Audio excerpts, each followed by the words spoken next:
ನಮಸ್ತೆ ಮಿತ್ರರೇ, ಇವತ್ತು ಅರಶಿನ ಎಲೆಯ ಗಂಜಿ ಮಾಡೋಣ. ನೀವೆಲ್ಲರೂ ಮೆಂತೆಯ ಗಂಜಿ ತಿಂದಿರುವಿರಿ. ಬಹಳ ಟೇಸ್ಟಿ ಹಾಗೂ ಆರೋಗ್ಯಕ್ಕಂತೂ ಬಹಳ ಉತ್ತಮವಾದದ್ದು. ಇವತ್ತು ನಾನು ಈ ಅರಸಿನ ಎಲೆಯನ್ನು ಬಳಸಿ ಬಹಳ ಆರೋಗ್ಯಭರಿತವಾದ, ಅದು ಈ ವಿಂಟರ್ ಸೀಸನ್ಗೆ ಹೇಳಿ ಮಾಡಿಸಿದಂತಹ ಒಂದು ಗಂಜಿಯನ್ನು ಪ್ರಿಪೇರ್ ಮಾಡಿದ್ದೇನೆ. ಅದರೊಟ್ಟಿಗೆ ಅರಸಿನ ಹಸಿಕೋಡು, ಈ ಟೈಮ್ನಲ್ಲಿ ಒಳ್ಳೆ ಅರಸಿನ ಹಸಿಕೋಡು ಸಿಗ್ತದೆ. ಅದರಿಂದ ಒಂದು ಆರೋಗ್ಯಭರಿತವಾದ ಚಟ್ನಿ. ಯಾರಿಗೆಲ್ಲ ಈ ಹೊಟ್ಟೆಯ ಕೆಲವು ಪ್ರಾಬ್ಲಮ್ಗಳಿರ್ತದೆ ಅಂಥವರಿಗೆ ಇಮ್ಯುನಿಟಿಯನ್ನು ಹೆಚ್ಚಿಸಲಿಕ್ಕೆ ಈ ಹಸಿ ಅರಸಿನವನ್ನು ಒಂದು ಸಣ್ಣ ಎಷ್ಟು ದೊಡ್ಡ ತುಂಡು ಗುದ್ದಿ ಅದನ್ನು ನೀರಿನಲ್ಲಿ ಕುದಿಸಿ ಕುಡಿದ್ರೆ, ಅದು ಸಹ ಬೆಳಿಗ್ಗೆ ಕುಡಿದ್ರೆ ಆರೋಗ್ಯಕ್ಕೆ ಬಹಳ ಉತ್ತಮ. ಹಾಗಾದರೆ ಯಾರೆಲ್ಲ ನನ್ನ ಚಾನಲನ್ನು ನೋಡ್ತಿದ್ದೀರಿ, ಯಾರೆಲ್ಲ ಇನ್ನೂ ಸಬ್ಸ್ಕ್ರೈಬ್ ಮಾಡಿಲ್ಲ, ದಯವಿಟ್ಟು ಸಬ್ಸ್ಕ್ರೈಬ್ ಮಾಡಿ, ಸಪೋರ್ಟ್ ಮಾಡಿ ಅಂತ ಹೇಳುತ್ತಾ, ಇವತ್ತು ಈ ಆರೋಗ್ಯಭರಿತವಾದ ಅರಸಿನ ಎಲೆಯನ್ನು ಬಳಸಿ ಮಾಡಿದಂತಹ ಒಂದು ಸುಲಭ ರೀತಿಯ ಕ್ವಿಕ್ಕಾಗಿ ಆಗುವಂತಹ ಗಂಜಿಯನ್ನು ಹೇಗೆ ತಯಾರಿಸುವುದನ್ನು ನೋಡೋಣ. ಮಿತ್ರರೇ, ಇವತ್ತು ಈ ಅರಸಿನ ಎಲೆಯನ್ನು ಬಳಸಿ ನೋಡಿ, ಅರಸಿನ ಎಲೆ ಇದನ್ನು ಬಳಸಿ ಅರಸಿನ ಎಲೆಯ ಗಂಜಿ ಮಾಡ್ತಾ ಇದ್ದೇನೆ. ಸೊ ಇಲ್ಲಿ ಒಂದು 2 ಲೋಟದಷ್ಟು ನೋಡಿ, ಈ ಲೋಟದಲ್ಲಿ 2 ಲೋಟದಷ್ಟು ಅಕ್ಕಿಯನ್ನು ಸ್ವಲ್ಪ ಒಂದು 5 ನಿಮಿಷ ತೊಳೆದು ಚೂರು ನೆನೆ ಹಾಕಿದ್ದೇನೆ. ಮತ್ತು ಬೇಕಾಗೋ ಸಾಮಗ್ರಿಗಳು ಹೇಳಿದರೆ ಕಡಲೆಬೇಳೆ ಬೇಕು, ಒಂದು 2 ಚಮಚ. ಈಗ ನಾನು ಅದರೊಟ್ಟಿಗೆ ಅರಶಿನದ ಚಟ್ನಿ ಸಹ ಮಾಡ್ತಿದ್ದೇನೆ. ಅರಸಿನ ಎಲೆಯ ಗಂಜಿ ಪ್ಲಸ್ ಅರಸಿನ ಎಲೆಯ ಚಟ್ನಿ, ಅರಸಿನ ಕೊಂಬಿನ ಚಟ್ನಿ, ಎಲೆಯ ಗಂಜಿ. ಸೊ ಇಲ್ಲಿ 1 ಚಮಚ ಜೀರಿಗೆ, 1.5 ಚಮಚದಷ್ಟು ಕಡಲೆಬೇಳೆ, 1.5 ಚಮಚದಷ್ಟು ಉದ್ದಿನಬೇಳೆ, ಒಂದು 4 ಗೋಡಂಬಿ, ಸ್ವಲ್ಪ ತೆಂಗಿನ ತುರಿ ಬೇಕು, ಮತ್ತು ಇದರೊಟ್ಟಿಗೆ 2 ಮೆಣಸು, ಇದಕ್ಕೆ ಯಾವುದಕ್ಕೆ ಚಟ್ನಿ ಮಾಡುವಾಗ, ಮತ್ತು ಒಂದು ಸಣ್ಣ ತುಂಡು ಹುಳಿ ಮತ್ತು ತೆಂಗಿನ ತುರಿ ಬೇಕು. ಈಗ ತೆಂಗಿನ ತುರಿ ಇದು ಚಟ್ನಿಗೆ ತುರಿಯಬೇಕು, ಮತ್ತು ಇದಕ್ಕೆ ಸ್ವಲ್ಪ ತೆಂಗಿನ ಹಾಲು ಬೇಕು. ತೆಂಗಿನ ಹಾಲಿನ ಬದಲು ನೀವು ಹೀಗೆ ದನದ ಹಾಲು ಅಥವಾ ಹೀಗೆ ಮಿಲ್ಕ್ ಡೈರಿಯಲ್ಲಿ ಸಿಕ್ಕುವಂಥ ಹಾಲು ಸಹ ಯೂಸ್ ಮಾಡ್ಕೊಳ್ಬೋದು. ಈಗ ಮೊದಲಿಗೆ ನಾವೇನು ಮಾಡೋ ಹೇಳಿದರೆ, ಇದನ್ನು 1-2 ಲೋಟಗಳಷ್ಟು ಸ್ವಲ್ಪ 10 ನಿಮಿಷ ಮಾತ್ರ ನೆನೆ ಹಾಕಿದೆ ಸಾಕು, ಹೆಚ್ಚು ನೆನೆ ಹಾಕಲಿಕ್ಕಿಲ್ಲ. ಇದನ್ನು 2 ಲೋಟ ತೆಗೆದುಕೊಂಡಿದ್ದೇನಲ್ಲ, ಇವುಗಳನ್ನು ಹಾಕ್ಕೊಂಡು ಇದರಲ್ಲಿ ಒಂದು ಅರ್ಧ ಎಲೆಯನ್ನು, ಮೊದಲಿಗೆ ಅರ್ಧ ಎಲೆ ಸಾಕು ನಮಗೆ, ಅರ್ಧ ಎಲೆಯನ್ನು ಇದರಲ್ಲಿ ಹಾಕ್ಕೊಂಡು, ನಾವು 2 ಲೋಟ ತೆಗೆದುಕೊಂಡ್ರೆ ಇದಕ್ಕೆ ನೋಡಿ 4 ಲೋಟಗಳಿಗಿಂತ ಸಹ ಹೆಚ್ಚು, 2 ಆಯಿತು, 3, 4.5 ಲೋಟದಷ್ಟು, ಸ್ವಲ್ಪ ಮೆತ್ತಗಿನ ಗಂಜಿ ಬೇಕು ನಮಗೆ. ಸೊ 4.5 ಲೋಟದಷ್ಟು ನೀರನ್ನು ಹಾಕೊಳ್ತಿದ್ದೇನೆ. ಚೂರು ಉಪ್ಪನ್ನು ಹಾಕ್ಕೊಂಡು ಇಲ್ಲಿ ಇದನ್ನು ಒಂದು 2-3 ವಿಸಿಲ್ ಬರುವ ತನಕ ಮುಚ್ಚಿಟ್ಟುಕೊಂಡು,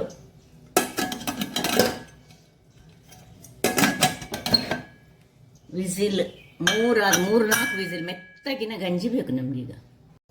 ವೀಕ್ಷಕರೇ, ಮೊದಲಿಗೆ ಇಲ್ಲೀಗ ಇದು ವಿಸಿಲ್ ಆಗುವಾಗ ನಾವು ಇದಕ್ಕೆ ಹಾಲನ್ನು ರೆಡಿ ಮಾಡಿಕೊಳ್ಳೋಣ. ಅಥವಾ ನಾನು ಹೇಳಿದ ದನದ ಹಾಲು ಸಾಕ್ತದೆ, ಪ್ಯಾಕೆಟ್ ಹಾಲು ಸಾಕ್ತದೆ, ಯಾವುದು ಸಾಕ್ತದೆ. ಮೊದಲಿಗೆ ಹಾಲು, ದಪ್ಪ ಮತ್ತು ನೀರು ಒಟ್ಟಿಗೆ ಒಳ್ಳೆ ಒಂದು 2-3 ಗ್ಲಾಸ್ನಷ್ಟು ನೀರಾಗಬೇಕು, ನಮಗೆ ಹಾಲು ಆಗಬೇಕು. ಹಾಲನ್ನು ರೆಡಿ ಮಾಡಿ ತರ್ತೇನೆ. ವೀಕ್ಷಕರೇ, ತೆಂಗಿನ ಹಾಲು ರೆಡಿ ಆಯಿತು. ಇದನ್ನೀಗ ಪಕ್ಕಕ್ಕೆ ಇಟ್ಕೊಳ್ಳೋಣ. ಈಗ ಇಲ್ಲಿ ಚಟ್ನಿಗೆ ರೆಡಿ ಮಾಡಿಕೊಳ್ಳೋಣ. ಚಟ್ನಿಗೆ ಇಲ್ಲಿ ನಾನು ಬಾಣಲೆಯನ್ನು ಇಟ್ಕೊಂಡಿದ್ದೇನೆ. ಅದಕ್ಕೆ ಸ್ವಲ್ಪ 1 ಚಮಚದಷ್ಟು ಎಣ್ಣೆಯನ್ನು ಹಾಕೊಳ್ತಿದ್ದೇನೆ. ಇದು ಒಗ್ಗರಣೆ ಕೊಡುವಂತಹ ನನ್ನ ಬಾಣಲೆ. ಅದಕ್ಕೆ ಇಲ್ಲಿ ಇದರಲ್ಲಿ ಅರ್ಧದಷ್ಟು ಕಡಲೆಬೇಳೆ. ಈಗ ನಾವು ಅರಶಿನದ ಕೊಂಬಿನ ಚಟ್ನಿಯನ್ನು ಮಾಡ್ತಿದ್ದೇವೆ, ಬಹಳ ಟೇಸ್ಟಿಯಾಗಿ ಬರ್ತದೆ. ಇನ್ನು ಅರ್ಧ ಚಮಚದಷ್ಟು ಈ ಉದ್ದಿನ ಬೇಳೆ ಹಾಕ್ಕೊಂಡು ಇದನ್ನು ಸ್ವಲ್ಪ ಸಣ್ಣ ಉರಿಯಲ್ಲಿ ಫ್ರೈ ಮಾಡು. ಅಷ್ಟೊತ್ತಿಗೆ ಇಲ್ಲಿ 2 ಮೆಣಸು ನಿಮಗೆ ಎಷ್ಟು ಬೇಕು, ಗ್ರೀನ್ ಮೆಣಸು ಸಹ ಹಾಕ್ಕೊಳ್ಬೋದು, ಅಥವಾ ಈ ರೆಡ್ ಚಿಲ್ಲಿ ಸಹ ಹಾಕ್ಕೊಳ್ಬೋದು, ಯಾವ ಸಹ ಆಗ್ತದೆ. ಇನ್ನು ಸ್ವಲ್ಪ ಕರಿಬೇವಿನ ಸೊಪ್ಪು. ಇಷ್ಟನ್ನು ಇದು ಸಣ್ಣ ಉರಿಯಲ್ಲಿ ಆಗ್ತಾ ಇರುವಾಗ ಇದನ್ನು ಕ್ಲೀನ್ ಮಾಡ್ಕೊಳ್ಳೋಣ. ನಾವು ಚೆನ್ನಾಗಿ ಕ್ಲೀನ್ ಆಗಬೇಕಿದೆ. ಕ್ಲೀನಾಗಿ ಇದನ್ನು ಒಳ್ಳೆ ತೊಳೆದುಕೊಂಡು ಸಣ್ಣದಾಗಿ ಹೆಚ್ಚಿಕೊಳ್ಳೋಣ. ಸಣ್ಣದು ಹೇಳಿದರೆ ತುಂಬ ಸಣ್ಣದ ಚಾಪ್ ಮಾಡ್ಕೊಳ್ಳೋದಲ್ಲ, ಒಂದು ಹೀಗೆ ಇದನ್ನು, ಇದರ ಸಿಪ್ಪೆ ಸ್ವಲ್ಪ ಸಹ ಇರಬಾರ್ದು,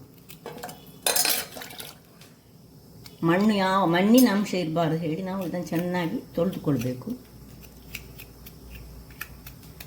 ತೊಳೆದುಕೊಂಡು ಇದನ್ನು ಈ ಸಣ್ಣದಾಗಿ ಹೀಗೆ ನೋಡಿ ಹೀಗೆ ರೌಂಡಲ್ಲಿ ಹೆಚ್ಚಿಟ್ಕೊಳ್ಬೇಕು. ರೌಂಡನ್ನು ಹೆಚ್ಚಿಟ್ಟು ಇದಕ್ಕೆ ಇಲ್ಲಿ ಹಾಕೊಳ್ಳೋಣ. ತುಂಬ ಬೇಕಂತಿಲ್ಲ, ನೀವು ಒಂದು 4 ಮಂದಿಗೆ ಚಟ್ನಿ ಮಾಡೋದಾದರೆ ಇಲ್ಲಿ ನೋಡಿ ಹೀಗೆ ಎಲ್ಲವನ್ನು ಹೀಗೆ ಕಟ್ ಮಾಡಿಕೊಳ್ಳೋದು ಅಷ್ಟೇ. ಈ ಇದರ ಮೇಲಿನ ಆ ಕಪ್ಪಿನ ಇರದಿದ್ದರೆ ನಮ್ಮ ತೋಟದಲ್ಲೇ ಬೆಳೆದಂಥದ್ದು. ನೀವು ಈಗ ಮಾರ್ಕೆಟ್ಗಳಲ್ಲಿ ಈಗ ಲಭ್ಯ ಉಂಟು. ಈ ಟೈಮ್ ಉಂಟಲ್ಲ, ಈ ವಿಂಟರ್ ಸೀಸನಲ್ಲಿ ಇಂಥದ್ದೆಲ್ಲ ತುಂಬ ಸಿಗ್ತದೆ. ಸೊ ಇನ್ನೊಂದು ತುಂಡನ್ನು ಸಹ ಹಾಕೊಳ್ತಿದ್ದೇನೆ ನೋಡಿ. ಇನ್ನೊಂದು ಸಣ್ಣ ತುಂಡು. ಇದರದ್ದು ಸಿಪ್ಪೆ ಸ್ವಲ್ಪ ಎಳತ್ತಿರುವ ಕಾರಣ ನಾವು ಉಗುರುಗಳಲ್ಲಿ ಸಹ ಇದನ್ನು ಹೀಗೆ ತೆಗೆದುಕೊಂಡು ಮಾಡ್ಬೋದು. ಈ ರೀತಿ ಶುಂಠಿಯ ಥರದಲ್ಲಿ ಬರ್ತದೆ. ಸೊ ತುಂಬ ಹಾಕ್ಕೊಳ್ಬಾರ್ದು. ತುಂಬ ಹಾಕ್ಕೊಂಡ್ರೆ ನಮಗೆ ಸ್ವಲ್ಪ ಈ ಅರಸಿನ ಅಲ್ಲ, ಸ್ವಲ್ಪ ಒಗರನ್ನ ಆಗ್ತದೆ ನಮಗೆ. ಅದಕ್ಕೆ ಲೆಕ್ಕದಷ್ಟು, ಇದು 4 ಮಂದಿಗೆ ಮಾಡಲಿಕ್ಕೆ ಇಷ್ಟು ಅರಶಿನ ಸಾಕು. ತುಂಬ 10 ಮಂದಿಗೆ ಮಾಡೋದಾದರೆ ಇದರದು ಸ್ವಲ್ಪ ಡಬ್ಬಲ್ಗಿಂತ ಹೆಚ್ಚು ಅರಶಿನ ತೆಗೆದುಕೊಳ್ಳಿ. ಅರಶಿನದ ಹಸಿ ವಾಸನೆ ಈ ಎಣ್ಣೆಯಲ್ಲಿ ಈಗ ಹೋಗ್ಕೊಳ್ಬೇಕು. ಸೊ ನಾವು ಇದನ್ನು ಚೆನ್ನಾಗಿ ಫ್ರೈ ಮಾಡ್ಕೊಳ್ಳೋಣ. 2ರ ಒಟ್ಟಿಗೆ ಹಸಿ ವಾಸನೆ ಹೋಗುವವರೆಗೆ ಫ್ರೈ ಮಾಡ್ತಿದ್ದೇನೆ.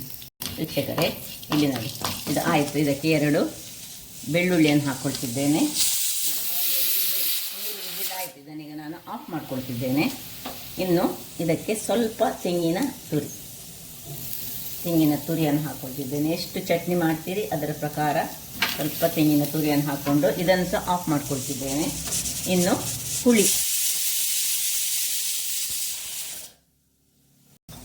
ಹುಳಿಯನ್ನು ಹಾಕಿದೆ. ಹುಳಿ ಹಾಕಿದ ನಂತರ ಇದನ್ನು ಕೆಳಗಿಟ್ಟು ತಣ್ಣಗಾಗಲಿಕ್ಕೆ ಬಿಡೋಣ.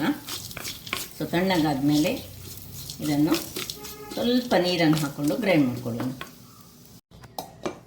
ವೀಕ್ಷಕರೇ, ಇದೀಗ ತಣ್ಣಗಾಯಿತು. ಈಗ ಇದನ್ನು ಆಗ ನಾನು ತೆಂಗಿನ ಹಾಲು ತೆಗೆದಂತಹ ಮಿಕ್ಸಿಯಲ್ಲಿ ಇದನ್ನು ಶಿಫ್ಟ್ ಮಾಡ್ಕೊಳ್ತಿದ್ದೇನೆ ನೋಡಿ. ಸ್ವಲ್ಪ ಬಿಸಿ ತಣ್ಣಗಾದ ನೀರು ಮತ್ತು ಉಪ್ಪು ಇಷ್ಟನ್ನು ಸೇರಿಸಿಕೊಂಡು ಈಗ ಗ್ರೈಂಡ್ ಮಾಡಿಕೊಳ್ಳೋಣ. ಬಿಸಿ ತಣ್ಣಗಾದ ನೀರು ಹಾಗೂ ರುಚಿಗೆ ತಕ್ಕಷ್ಟು ಉಪ್ಪು ಗ್ರೈಂಡ್ ಮಾಡಿ. ವೀಕ್ಷಕರೇ, ಇಲ್ಲಿ ನೋಡಿ ಚಟ್ನಿ ರೆಡಿ ಆಯಿತು. ಏನು ಪರಿಮಳ ಬರ್ತುಂಟು, ಅರಿಶಿನದ ಪರಿಮಳ, ಅದರೊಟ್ಟಿಗೆ ಈ ಉದ್ದಿನ ಬೇಳೆ ಮತ್ತು ಕಡಲೆಬೇಳೆ ಸೇರಿ ಬಹಳ ಆರೋಗ್ಯಕ್ಕೆ ಉತ್ತಮವಾದುದು. ಇದು ಯಾರಿಗೆಲ್ಲ ಗಟ್ಟಿದ್ದು ಪ್ರಾಬ್ಲಮ್ ಅಂಥವರು ಇಂತಹ ಚಟ್ನಿ ಪ್ಲಸ್ ಇದನ್ನು ನೋಡಿ ಬೆಳಿಗ್ಗಿನ ಹೊತ್ತಿನಲ್ಲಿ ಇಷ್ಟು ದೊಡ್ಡ ತುಂಡನ್ನು ಗುದ್ದಿ 1 ಲೋಟ ನೀರಿನಲ್ಲಿ ಕುದಿಸಿ ಇದರದ್ದು ಟೀ ಮಾಡಿ ಕುಡಿದ್ರೆ, ಯಾರಿಗೆಲ್ಲ ಹೊಟ್ಟೆಯ ಪ್ರಾಬ್ಲಮ್ಗಳು ತುಂಬ ಉಂಟು ನೋಡಿ ಅಂಥವರಿಗೆ ಇದು ಬಹಳ ಒಳ್ಳೆಯದು. ಇದು ಕ್ಯಾನ್ಸರನ್ನು ನಿವಾರಣೆ ಮಾಡುವಂತಹ ಶಕ್ತಿ ಸಹ ಇದರಲ್ಲಿ ಉಂಟು. ಅದರಿಂದಾಗಿ ಯಾರಿಗೆ ಸ್ವಲ್ಪ ಈ ಗಟ್ ಪ್ರಾಬ್ಲಮ್ ಇದ್ದವರು ಇಂತಹದ್ದು ಒಂದು ಹಸಿ ಇದರಲ್ಲಿ ಟೀ ಮಾಡಿ ಕುಡಿದ್ರೆ ಬಹಳ ಉತ್ತಮ.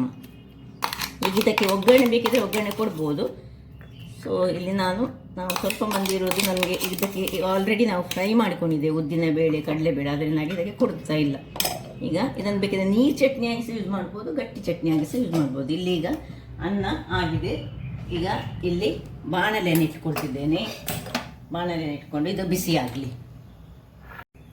ವೀಕ್ಷಕರೇ, ಇಲ್ಲಿ ನೋಡಿ ಇದು ಬಿಸಿಯಾಗಿದೆ. ಈಗ ಇಲ್ಲಿ ಎಣ್ಣೆ ಅಥವಾ ತುಪ್ಪ ಯಾವ ಸಹ ನೀವು ಯೂಸ್ ಮಾಡ್ಬೋದು. ನಾನು ಮಿಕ್ಸ್ ಮಾಡಿ ಯೂಸ್ ಮಾಡ್ತೇನೆ. 1 ಚಮಚದಷ್ಟು ಎಣ್ಣೆ ಆದರೆ 1 ಚಮಚದಷ್ಟು ತುಪ್ಪ ಹಾಕ್ಕೊಳ್ತಿದ್ದೇನೆ.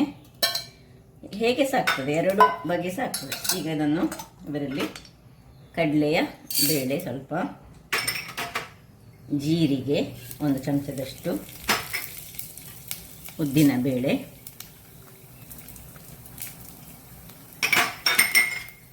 ಸ್ವಲ್ಪ ಕ್ಯಾಶ್ಯೂ ನಟ್ಸ್, ಇದೆಲ್ಲ ಆಪ್ಷನಲ್. ಕೆಲವೆಲ್ಲ ನಿಮಗೆ ಬೇಕಿದ್ರೆ ಮಾತ್ರ ಹಾಕ್ಕೊಳ್ಬೋದು. ನೋಡಿ ಈ 2 ಎಲೆ ಅರಶಿನ ಎಲೆ, 2 ಎಲೆಯಲ್ಲಿ ಅರ್ಧ ಎಲೆಯನ್ನು ನಾನು ಅಲ್ಲಿ ಬೇಯಿಸುವಾಗ ಹಾಕೊಂಡಿದ್ದೇನೆ. ಸೊ ಈ 2 ಎಲೆಯನ್ನು ಸಹ ನಾವು ಸ್ವಲ್ಪ ಕಟ್ ಮಾಡಿಕೊಂಡು ಹಾಕೊಳ್ಬೋದು. ಇದು ಕಟ್ ಮಾಡ್ಕೊಂಡು ಹಾಕ್ಕೊಂಡು ಇದನ್ನು ಚೆನ್ನಾಗಿ ಸಣ್ಣ ಉರಿಯಲ್ಲಿ ಇದರ ಫ್ಲೇವರ್ ಇದರಲ್ಲಿ ನೋಡಬೇಕು. ಇದೀಗ ನಾವು 2 ಲೋಟ ಮಾಡೋದ್ರಿಂದಾಗಿ 2 ಎಲೆ, ತುಂಬ ಮಾಡೋದಾದರೆ ಒಂದು 4 ಎಲೆ ಆದರೂ ಬೇಕು. ಇದರ ಪರಿಮಳ ಬೇಕು ನೋಡಿ. ಎಲ್ಲ ಕಡಲೆಬೇಳೆ ಸಹ ಒಳ್ಳೆ ಫ್ರೈ ಆಯಿತು. ಅದರೊಟ್ಟಿಗೆ ಅರಸಿನ ಎಲೆ ಸಹ ಒಳ್ಳೆ ಫ್ರೈ ಆಯಿತು. ಇಲ್ಲಿಗ ನೋಡಿ ಅರಸಿನ ಎಲೆ ಘಮ್ಮ ಪರಿಮಳ ಈ ತುಪ್ಪ ಎಣ್ಣೆಯೊಟ್ಟಿಗೆ ಸೇರುವಾಗ ಬಹಳ ಚೆನ್ನಾಗಿ ಬರ್ತದೆ. ಬಹಳ ರುಚಿಕರವಾಗಿ ಬರುವಂತಹ ಈ ಗಂಜಿ ನೋಡಿ ಇಲ್ಲಿಗ ಅನ್ನ ರೆಡಿಯಾಗಿದೆ. ಈ ಅನ್ನವನ್ನು ನಾವು ನೋಡಿ ಈ ಫ್ರೈ ಆದ ಇದಕ್ಕೆ ನಾವು ಶಿಫ್ಟ್ ಮಾಡ್ಕೊಳ್ತಿದ್ದೇನೆ. ಇದರ ಒಟ್ಟಿಗೆ ಅದರ ಎಲೆ ಇರೋ ಒಟ್ಟಿಗೆ ಮಾಡ್ಕೊಳ್ಳೋಣ. ಉಪ್ಪು ಆಲ್ರೆಡಿ ನಾವು ಹಾಕೊಂಡಿದ್ದೇವೆ. ಈಗ ಇದಕ್ಕೆ ತೆಂಗಿನ ಹಾಲು ಅಥವಾ ನೀವು ದನದ ಹಾಲು ಯೂಸ್ ಮಾಡ್ಬೋದು ಹೇಳಿದೆ ನೋಡಿ. ತೆಂಗಿನ ಹಾಲನ್ನು ಮಿಕ್ಸ್ ಮಾಡ್ಕೊಳ್ಳೋಣ. ಇನ್ನು ಸ್ವಲ್ಪ ನೀರು, ತೆಂಗಿನ ನೀರು, ತೆಳು ನೀರಿದ್ರೆ ತೆಳು ನೀರು ಸಹ ಹಾಕ್ಕೊಳ್ಬೋದು. ಎಷ್ಟು ಹಾಲಿತ್ತು ಅಷ್ಟೇ ನೀರನ್ನು ಸಹ ಹಾಕ್ಕೊಳ್ತಿದ್ದೇನೆ ನೋಡಿ. ಇದು